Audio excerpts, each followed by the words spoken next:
Hey everyone, let's have a quick chat about how little and how underpowered this little four-cylinder diesel really is or isn't for a Toyota Land Cruiser Prado.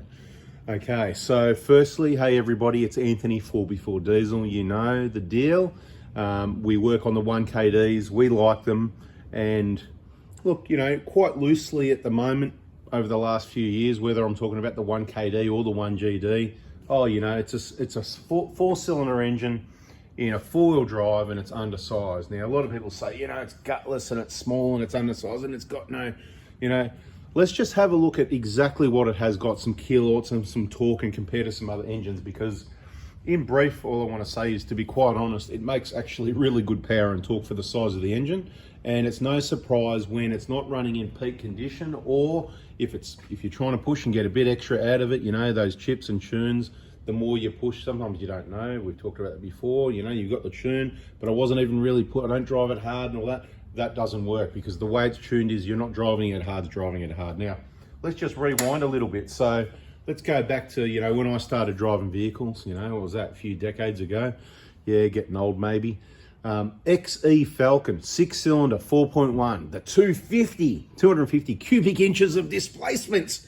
Anyway, I'm pretty sure the XE Falcon with the carby on it, lucky if it made 100 kilowatts of power, okay? 4.1 litre petrol engine. Now, pretty sure everybody already knows that sort of petrol engine the same size is going to make more power. The diesel's sort of good for torque, and it's better for fuel economy, you know, in comparison, that sort of thing. So there's pros and cons. It's got really good compression because ignition is from the heater compression, therefore full driving, old school full driving, you know, manual diesel on the wet sloppy hills. It was all, you know, using the compression coming down the hills, stall stops, stall starts. It was actually really awesome. That was back when people knew how to drive. Now it's all just go for it, just give it the berries, and rely on all the traction aids and just don't worry about anything, wreck the car. You know what I mean? Generalization, you see it. That's why a lot of people drive. I know some people know how to drive, but look, just in comparison, you know, that engine, even in the XF Falcon, when it went fuel injected, now this is really testing my memory, but I think it was in the teens, 112 or 117 kilowatts of power. Fuel injected, yes! And that thing was a rocket ship. Why? Because that engine, that 6-cylinder petrol engine, 4.1 litre, it was in a car that weighed about 12 or 1300 kilos, quite light, very small, light vehicle in comparison to the big, heavy four-wheel drive. So what we got here is, we've got a 4-cylinder diesel. It's only a 3 litre, it's only 4 cylinders. It makes 127 kilowatts of power reliably, or 126 in the Hilux. That's just tuning, it's just numbers. It's just, if you want the more power, the more torque, well then you've got to buy the luxury vehicle, buy the Prado, pay the money. But the point I'm trying to make is, the 120 Prado stock standard is going to weigh about a ton more than that Falcon back then, with a 6-cylinder, over 4 litre petrol engine. Okay, now, this one's pretty heavy. It weighs about 2.7, 2.8 tonne. It's got a fair bit of mods and gear in it, and whatever, you fill it up with fuel. They are heavy, but it still goes really well. If I put the foot down, I can watch the speed go up quite quickly, and I'd go as far as to say it feels like it goes just as good or better than my old XE Falcon or the XFs I drove and all that sort of thing. Now, obviously, let's move forward a little bit. Then the EA Falcon came out. There was a center point fuel injected 6-cylinder. So this was a more technologically advanced engine. Had an overhead cam, yes, overhead camshaft. I think the center point fuel injected, which had 2 fuel injectors at the center point of the inlet manifold, in what, you know, to put it simple, it was an electric carby, because it was the same configuration as like a carby, except there was 2 fuel injectors in that, call it the throttle body area if you like. So they made about 120 kilowatts of power, so still less than this, right? So this is in the 90s, still only 120 kilowatts of power, less than a diesel 4-cylinder. Okay, then next step was multi-point fuel injection, MPFI, multi-point electronic fuel injection. So that was an injector per cylinder, of course, at the inlet manifold. So it wasn't direct injection, but it was fuel injection. And if I remember correctly, again, we're testing a lot of numbers here. I'm not going to do the torque on them as well, but it's probably less than what this engine makes. This engine makes 410 kilowatts of power at the flywheel, right? So, you know, it's less than that at the wheels. But anyway, that's another story. Let's try and keep it simple for the story I'm trying to tell you, so you can just understand how awesome this 4-cylinder, how much power and torque it's really making, and understand why that if you push it further, if it's not running right, it's living life on the edge. You got to understand it's a big 4-wheel drive, and they're adding the towing to it a little bit here or there, whatever. But you know, you're adding the big towing to it. You're asking a lot of it. You need to make sure it's in peak condition. You need to make sure you got your RAC total care and all your towing and your plan B's and C's in place, right? Cracked piston fun, hint, hint, right? Anyway, don't go, oh yeah, I should have done that and be the 15, 20 grand bill person, right? Anyway, back to this. So the multi-point fuel injection, I reckon they're 139 kilowatts. I haven't got it. You can Google it and work it out. 3.9 litres still, yeah, in the older one. I'm talking back in the around the 90s, just the start of the 90s when this happened. I'm not going to exact dates. You're going to make my brain work too hard, but yeah, there is some experience and there's some, I do remember some things. So 139 kilowatts. So that made a big difference getting that fuel into those cylinders. That engine obviously had more power than this, but I've got to tell you, this one, I reckon it'll still just about drag it off because they had the 3-speed auto. So the whole gearing, getting the power to the ground, not so good. This has got the 5-speed auto. So we've got a lower first, second, third than that first, second, third, of course. Then at some stage, they finally put the 4-speed behind it, which might have been around then as well, actually. You know, the, what was that, 95 LE, there's some numbers for you.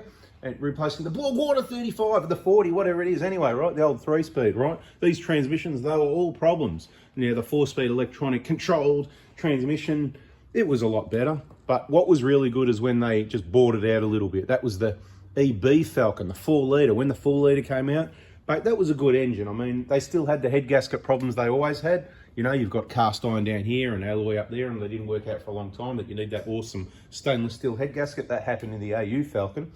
But, you know, we're just getting through the range and just sort of give you the power. So with a 4-litre, it went up to 148 kilowatts, if I remember correctly. And then there was the XR6 version, which had a little bit bigger valves, different camshaft, and obviously a little bit different tuning.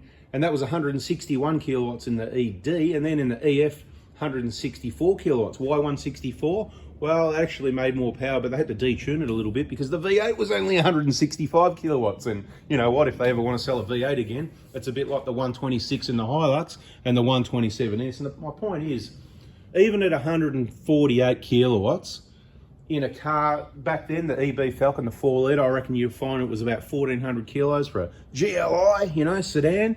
With a 4-speed auto, they did actually go really well.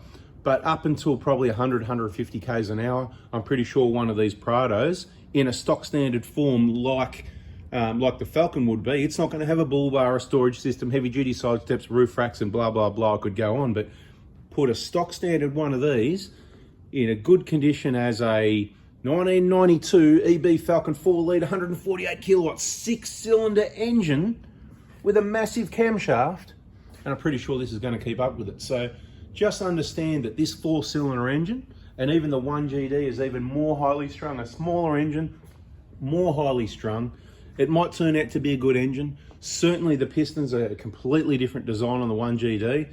I don't know if they're going to crack pistons. We need to give it more time yet. Probably not. I haven't heard of that happening. There's plenty of other problems though, so don't worry about that. And that's why I'll say this is still a very strong engine that you can rely on. You know what happens worst case scenario, but it is super low percentages. You can do a lot of things to avoid that and just stay out of that situation. And of course your plan Bs and Cs for worst case scenario if it does happen. You want to make sure you got the maintenance done. You want to be in the cracked piston fund.